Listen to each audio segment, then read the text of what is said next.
მოგესალმებით ქალბატონო სალომე, ძალიან დიდი მადლობა იმისთვის, რომ კიდევ ერთხელ დაგვთანხმდით ინტერვიუზე ევროსკოპისთვის და ასევე მინდა ვთქვა, რომ წინა ინტერვიუს დროს სისტემები, რაზე ჩვენ ვისაუბრეთ, არათუ ამ თემებმა დაკარგა აქტუალობა პირიქით, უფრო მეტად აქტუალური გახდა და სწორედ ამიტომ საინტერესო იქნება თქვენი პოზიცია სხვადასხვა თემაზე. და ასევე მინდა გთხოვოთ, თუ არის ამის შესაძლებლობა, მინდა ვცადო ახალ ფორმატში ინგლისურ ენაზე წავიყვანო ინტერვიუ აუდიტორიის მეტი ჩართულობისთვის. ეს ასეთი დიდი ინტერვიუ ინგლისურად ჩემთვის ხშირად არ ყოფილა და ვცადოთ რა გამოგვივა, ნახოთ როგორ შეგვაფასებს. ამოვნებით, დიდი მადლობა ჯერ ერთი მოწვევისთვის. დიდი მადლობა, მაგრამ არ დავჩაგროთ ბოლომდე ჩვენი ქართველი აუდიტორია. რა თქმა უნდა. Machine, let's go. Thank you, first of all, for this opportunity. And we will start. The first question I want to ask that a few days ago, I was in Luxembourg at the meeting of EU foreign ministers, where it was clearly said that if Georgian Dream wants to restart the dialogue with the European partners, they know what is expected. Kaya also stated the issue of personal sanctions could return once new governments are at the table. So, in your view, is Georgia still in the European Union's focus today? Focus, I think it is, for different reasons, because it's clear that the region has not lost its interest, as we see when we look at what's happening between the EU and Armenia or Azerbaijan, and what is happening in the Black Sea. So all these issues are, one way or another, related to Georgia. At the same time, it is not possible, even if there are much more immediate priorities that take the time, it is not possible for the European Union not to tackle the very difficult issue for the European Union, which is a candidate country that is really renegating on all the European values. Until now, the European Union could, in a way, hide behind Hungary. We don't like what's happening, but we do not have the instruments. And there is one country, it's a democratic organization where all voices count. And there is one country that is not ready to tackle the Georgian issue, as was shown by the fact that Hungary was the one country that was receiving all the different representatives of Georgian Dream almost twice a month, 3 times a month, as much as they wanted to. So it was clearly taking sides, and it was very difficult indeed for the European Union to make a consistent, coherent policy at that time. Now, as Kallas said very clearly, this blockade is behind us. And that means that the European Union now has to really come to terms with what policy it wants to have towards Georgia. Clearly, there is some time until the European Council of June, and that's the time frame in which they are looking at this issue. They are sending a message to the Georgian Dream saying, if you still want something, you have to show us that you want something.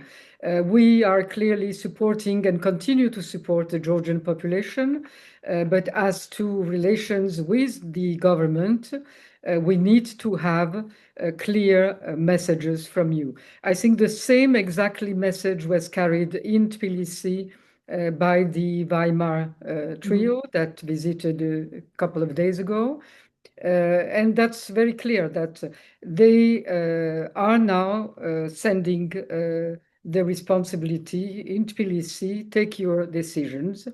And it's very sad in a way, but very clear also that the first answer to this opening of possible something, the answer from Georgian Dream was the direct attack on the representative of the European Union. When the first request that is in all the speeches from the European Union is to say, change your narrative, stop your anti-European rhetoric. And the answer here is not only we don't change it, but we make it worse.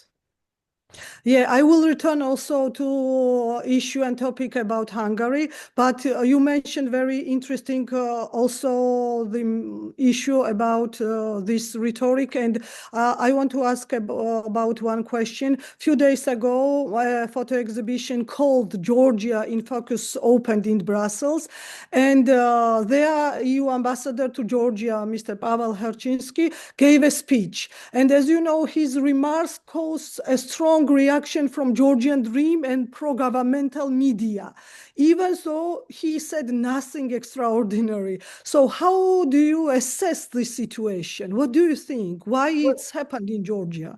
That's exactly, there was nothing in what Pawel Hierczynski said in Brussels that is different from the European Union's policy, and that their reaction is again a new wave of anti-ambassadorial, anti-European rhetoric. There have been things said on the part of Georgian Dream leaders about all the leaders of the European Union and about the European Union itself and its wish to start a war in Georgia, or it's the fact that the European Union is another Soviet Union that is dictating its terms to Georgia, that doesn't want to see a sovereign Georgia. I mean, they have been saying anything and everything that could be said, and that is far, far from what a partner or a candidate country says about its other partner.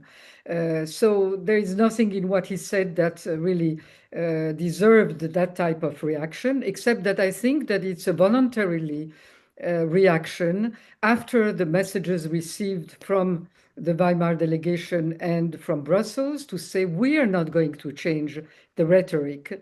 And here it is. That's how we will treat the European ambassador. And I think today, one of the representatives of the Georgian Dream again, Mr. Volsky, again had very harsh and very incendiary words against the European partners. So it's an everyday thing. I mean, if we would count everything that has been said by each and every Georgian Dream leader about Europe, about European ambassadors, about the European Union ambassador and the different countries' ambassadors, I mean, there is really an endless examples that you can bring. Okay, let's start with another topic. The results of Hungarian elections reminded me of something you told in an earlier interview to Euroscope. That you said that this is a time when dictators are not coming to power, but leaving power. So do you think this process will continue? I'm sure this process will continue, which doesn't say that some new dictators might emerge at different times, but dictators cannot resist for a long time, and they can resist a bit longer in very large countries that are completely closed in. It's a different scene, but in countries that depend on their environment, on their partners, like was Hungary, like even more is Georgia, that cannot happen. And the signs of the fact that these regimes are coming to an end are very visible in Georgia today. The endless rotation of ministers, including in the force ministries, the restriction that is happening on the government circles, they're becoming smaller and smaller. There is no change possible. I mean, they're putting in jail or dismissing some of the ministers or some of the regional representatives in the different municipalities. There is a long, long list. They accuse them of corruption, some of them they just dismiss or they're leaving the country, but there is no change possible. there is no new Georgian dream generation. So it's getting smaller and smaller to the point that Mr. Ivanishvili has to close the skies above his house. That's a very interesting signal, and has to call in his sons. And some people are saying, well, maybe we're moving to a different type of a regime in Georgia. But that shows only, I mean, that's it's a signal, it's a symbol of the fact that this regime does not have the capacity to renew itself, has lost confidence of the population, has lost most of its propaganda, and basically it's left with one propaganda, which is to call the opposition all kinds of names and try with that to convince its own population that the opposition is worse than what they have. Okay, this is Georgian example, but to return the last developments in Hungary, could you think, or what do you think, could elections in Hungary have an impact on the region? And if yes, so could it be positive impact? Because, for example, yesterday we saw that European leaders, they adopted 20 sanctions package and also 90 billion euros support for Ukraine. Yes, of course.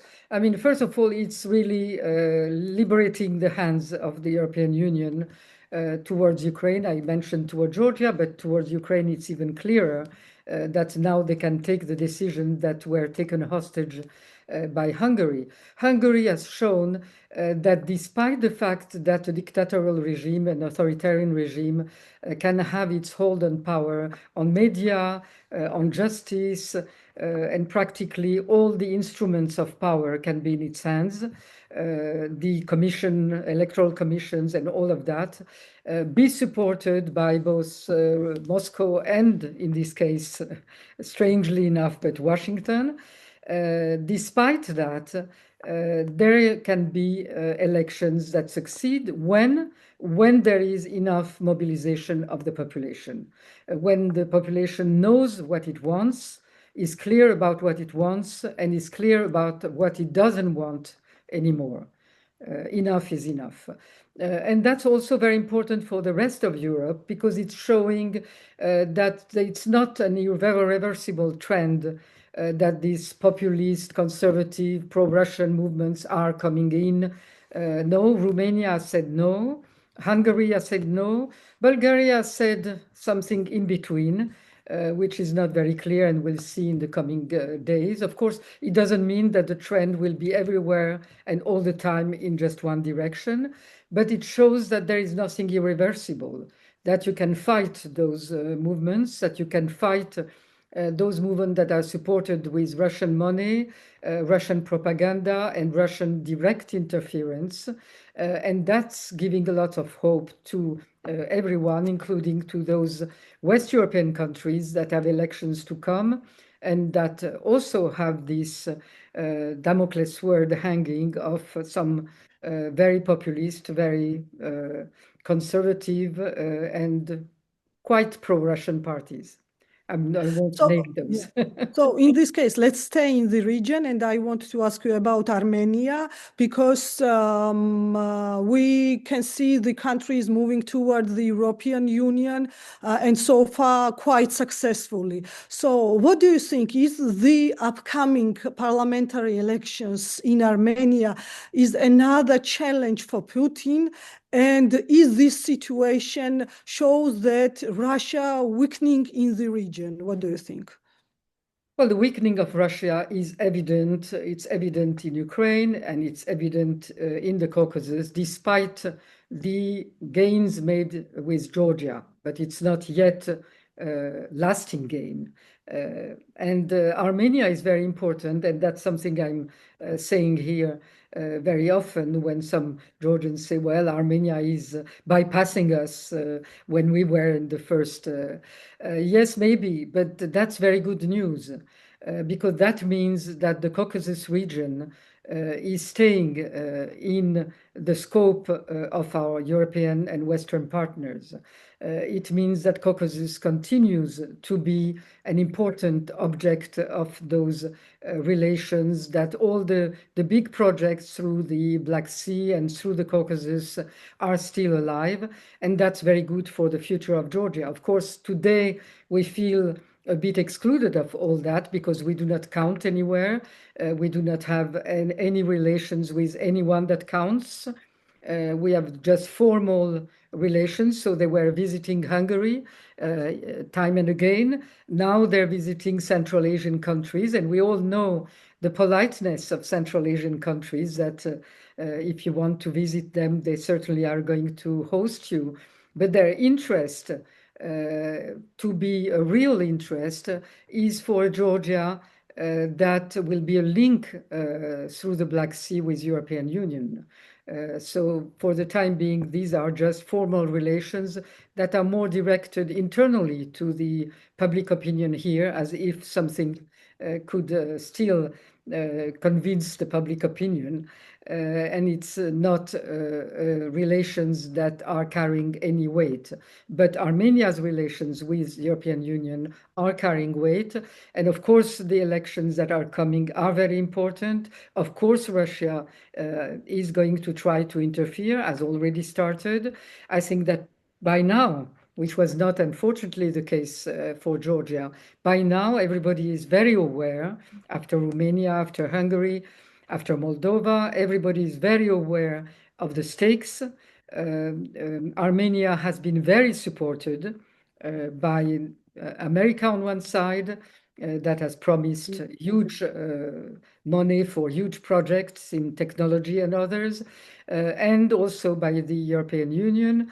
And I think that Mr. Pashinyan, which I respect a lot, has already proven that he's well aware of the risks. He's very brave in front of those risks. And I think that he's preparing himself. And I wish him and all Armenians many success in these coming months.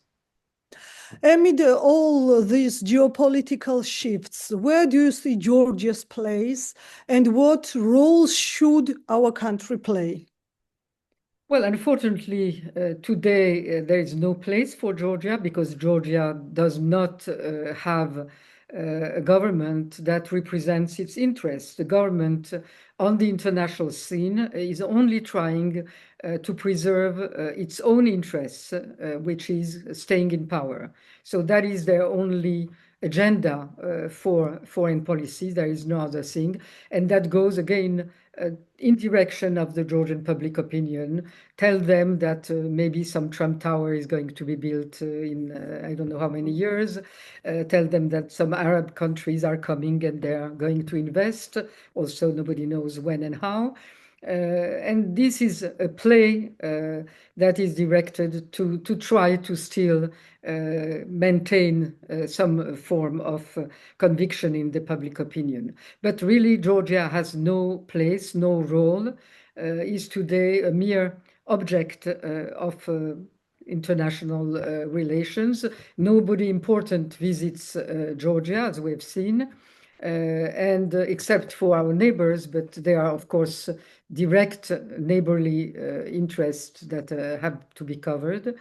And that means that if that continues like that, we're letting go probably the most interesting and important phase in this historical moment, where Georgia could have progressed and really found its role, consolidated what has been its historical role in this region, and make it even more active. So that is one reason more why these authorities, this Georgian dream, should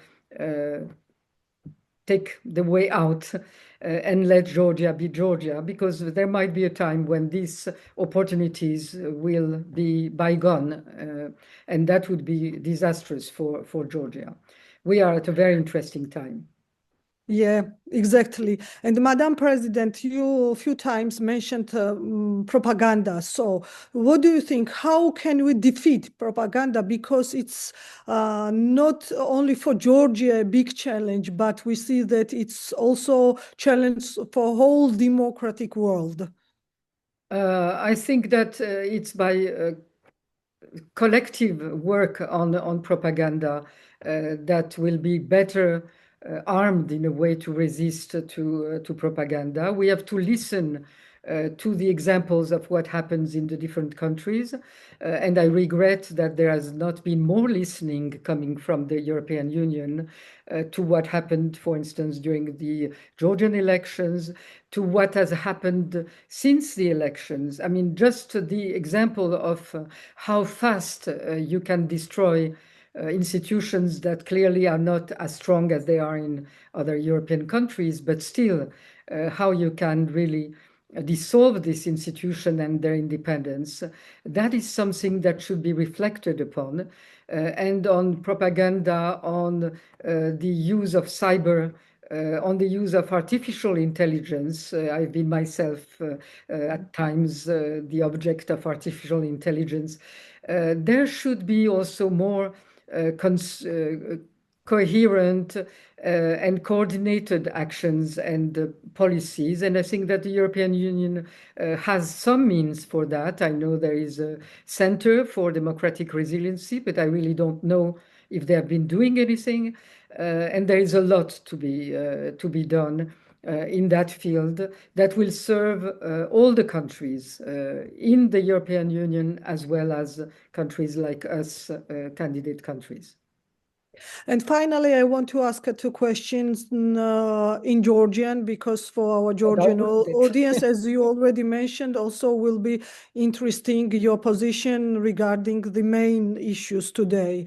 So thank you very much that you answered me in English, and now I will finish with the Georgian part. Kalbatono Salome, აი პროპაგანდა ბოლოს შეკითხვა ჩემი ინგლისურად ზუსტად კარგად გადადის და კიდევ ერთხელ მინდა ქართული აუდიტორიისთვის მაინც კითხოთ ელჩ პაველ ჰერჩინსკისთან დაკავშირებულ სიტუაციაზე, რადგანაც ვიქნები სუბიექტური და ვიტყვი, რომ აი სწორედ პროპაგანდისტულად იქნა გამოყენებული ამოგლეჯილად კონტექსტიდან მისი ფრაზები და ალბათ თქვენც მიაქცევდით ყურადღებას, რომ აქცენტი გაკეთდა ომზე, სიბნელეზე, აი რაღაც გასაჭირზე, რაზეც მოწყვლადია ქართული დღემდე მაინც ქართული საზოგადოება. ქართულ აუდიტორიასაც რო უთხრათ, რა შეგრძნება დაგჩათ და როგორ შეაფასებთ აი ამ არ ვიცი რა დავარქვა, ამ ვითარებას არის თუ ანტიევროპულ ასეთ ნარატივებს თუ თავდასხმებს? ხო, ჯერთი ეს არის წარმოუდგენელი, არ ვიცი რა დავარქვა, პლაგიატი არის თუ რა არის, ანუ სიტყვების გამოყენება იმისთვის, რომ რაღაცა სხვა ტექსტი დაწერონ, რეალურად ასე მოხდა და დააჯერო ვითომც შენ მსმენელს, რომ ჰერჩინსკიმ ძალიან ანტიქართული რაღაცა გამოსვლა ქონდა ბრიუსელში, რაც არის სრული ტყვილი, არაფერი არ უთქვამს ის, რაც არ არის დღევანდელი რეალობა, ილაპარაკა საფრთხეებზე, რა შეიძლება მოხდეს საქართველოში, თუ ეს ასე გაგრძელდა და თუ შეუხვია გზას საქართველომ საბოლოოდ და არ დაუბრუნდა თავის დემოკრატიულ და ევროპულ გზას, ყველამ რაც ვიცით და რასაც ყველა ვამბობთ, ვინ გარეთ და ვინ შიგნით სამზარეულოში. ანუ არაფერი ისეთი, მაგრამ ეს იქნა გამოყენებული იმისთვის, რომ პასუხი გაეცათ სწორედ ევროპულ საბჭოს მინისტრების განცხადებას, კაია კალაისის განცხადებას და ვაიმარის აქ ჩამოსულ დელეგაციის განცხადებას, რომელიც ეუბნება საქართველოს, რომ თქვენ ახლა გადაწყვიტეთ რა გინდათ, რა ურთიერთობა გინდათ ევროკავშირთან, გინდათ თუ არა რომ აღდგეს რამე ფორმით ის გზა, რომელზედაც თქვენ მიდიოდით და თუ ეს გინდათ პირველ რიგში და ეს იყო დაწერილი მოთხოვნა პირველ რიგში შეცვალეთ რეტორიკა. ნუ ღარ გექნებათ ეს ანტიევროპული რეტორიკა. და ამითი არის ძალიან საინტერესო ამათი გამოსვლები დაწყებული კობახიძეს და სხვების იმისთვის, რომ ესენი პასუხად მაშინათვე არც დაფიქრდნენ, მაშინათვე პასუხი იქნა, რომ დაესხენ თავს ერშინსკის. გამოიყენეს ერშინსკის რაღაცა სიტყვები იმისთვის, რომ გაიხორციელებინათ ეს თავდასხმა ევროკავშირზე და გაეგრძელებინათ ეს ნარატივი და ვნახეთ შემდეგ, რომ ეს მესაჯბლოკი გავრცელდა და არა მხოლოდ კობახიძემ, არამედ სხვებმაც გააგრძელეს ისა. მე არ ვიცი, ეს არის პირდაპირი მოსკოვის მითითებები, რომ არავითარ შემთხვევაში არ დაიწყოთ რამე შერბილება ევროკავშირთან, არ დავინახოთ ესა და დანარჩენი რაც გინდათ ისკენით, თუ ეს მათი შიდა გადაწყვეტილება არის ასევე, აღარ აქვს რეალურად მნიშვნელობა, ფაქტი არის, რომ პასუხი თბილისიდან ბრიუსელს იყო ასეთი, რომ არა, მე გავაგრძელებ ჩემ რეტორიკას, ჩემ ანტიევროპულ რეტორიკას, რაც დაწყებული მაქვს უკვე 2 წელზე მეტი არის და რომელიც რეალურად ძლიერდება და უფრო უზრდილიც ხდება, ვიტყოდი, რაც არაქართული არის. და ბოლო შეკითხვა, ასევე დღეს ყველაზე ერთ-ერთი აქტუალური თემა არის, ჩვენ ნახეთ კადრების და ფოტოებიც მაკა ბოჭორიშვილი ევროკომისარ კოსთან ერთად და ესეც პრინციპში იმ ხაზშივე ჯდება ამ სტრატეგიული კომუნიკაციის და რაღაცნაირი ნარატივების პროპაგანდისტული, რომ ჩვენ არაერთხელ გვსმენია კრიტიკული განცხადებები და შეურაცხყოფაც ევროკომისარი კოსის მიმართ და დღეს ვხედავთ, რომ რაღაც პოზიტიურად არის ნაჩვენები შეხვედრა. თქვენ როგორ აფასებთ ამას და რა სიგნალია? ეს არის ის უნიჭო პროპაგანდა, რომელიც გრძელდება, ანუ ხან ვანსთან სადღაც დერეფანში ხელის ჩამორთვევა, ეხლა კოსთან გუშინ და დღეს ლამძღავენ ევროკავშირს და მის წარმომადგენელს ამ ქვეყანაში და იმით ისარგებლობენ, რომ კოსი და მინისტრი ბოჭორიშვილი იყო, სად იყო, კიპროსში, მე მგონი, თუ არ ვცდები.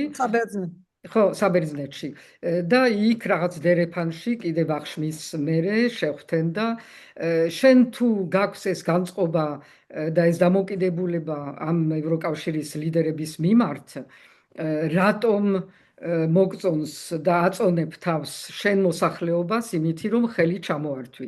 ჩვენ ყველამ ვიცით, რომ ყველა დასავლეთის ლიდერი ევროკავშირი იქნება თუ ამერიკელები თუ ვინც გინდათ, ყველა თუ მიხვედი მათთან ჩამოგართმევს ხელს. მაგრამ ამის გამოყენება შეიძლება და კარგი არის, თუ ამას მოყვება იგივე დამოკიდებულება, რომ შენ ნამდვილად გინდა ამ ადამიანებთან, ამ პარტნიორებთან ის ურთიერთობა, რომელიც აისახება სწორედ ხელის ჩამორთმევაში. და შენ თუ ამას უყურებ, როგორც მხოლოდ სურათის მასალას და ამავე დროს გონია, რომ შეგიძლია გააგრძელო ლამძღვაგინება და შენი პრორუსული პოლიტიკის გაგრძელება, ეს არის ერთი და მხოლოდ ერთი რამ, ეს არის შენი მოსახლეობის მოტყუება ამ რაღაცა მართლა იაფასიან პროპაგანდით, რომელიც მე მინდა ვთქვა, აღარ მუშაობს. დიდი მადლობა, მართლაც იმედი ვიქონიოთ, რომ სულ უფრო ნაკლებად იმუშავებს პროპაგანდა და პროპაგანდა შეიძლება გამოიყენონ, მაგრამ ეს ხაზები ამ პროპაგანდის, რომელიც ძალიან უკვე ნანახი გვაქვს, უკვე ამოწურულია, ვიტყოდი. ძალიან დიდი მადლობა ამ შესაძლებლობისთვის. ვნახოთ, აბა როგორი გამოხმაურება ექნება აი ამ ასეთი ფორმატის ინგლისურენოვან ჩვენს ინტერვიუს და კიდევ ერთხელ, როდესაც დაგროვდებათ ბევრი თემა, ასევე გთხოვთ, რომ ჩვენ დაუბრუნდეთ და ევროსკოპს კიდევ ერთხელ გაესაუბროთ. სიამოვნებით და ძალიან დიდი მადლობა.